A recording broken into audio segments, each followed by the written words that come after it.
সন্ধেবেলায় বাঙালির প্রিয় স্ন্যাক্স হলো সিঙ্গারা আর মুড়ি। এরকম গরম গরম সিঙ্গারা যদি বাড়িতেই পেয়ে যাই তাহলে আর কি চাই। তো আজকে আমি বানাবো দোকানের মতো সেই মিনি সমোসা। প্রথমেই এক বাটি ময়দা নিয়েছি, হাফ বাটি সুজি নিয়েছি, দিয়ে দিয়েছি কিছুটা ঘি, জোয়ান আর সামান্য একটু নুন। তারপর অল্প অল্প করে জল দিয়ে ভালো করে মেখে এরকম একটা ডো তৈরি করে নিয়েছি।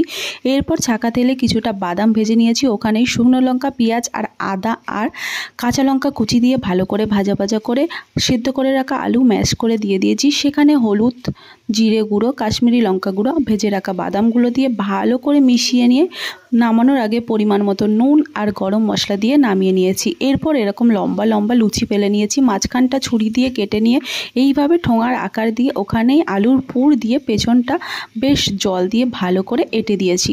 তৈরি করে নিয়েছি আমি এরকম ছোট ছোট অনেক সিঙ্গারা। এরপর গরম তেলে একদম লো ফ্লেমে সিঙ্গারাগুলোকে আমাকে সুন্দর করে ভেজে নিতে হবে। আমি ততক্ষণ ভাজবো যতক্ষণ না সিঙ্গারাগুলো গোল্ডেন ফ্রাই হচ্ছে।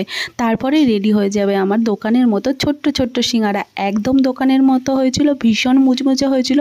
তোমরা যদি আমার এই পরিমাণ ফলো করে বানাও এরকমই ঠিক হবে। তোমরাও কিন্তু সন্ধেবেলায় অবশ্যই বাড়িতে বানিয়ে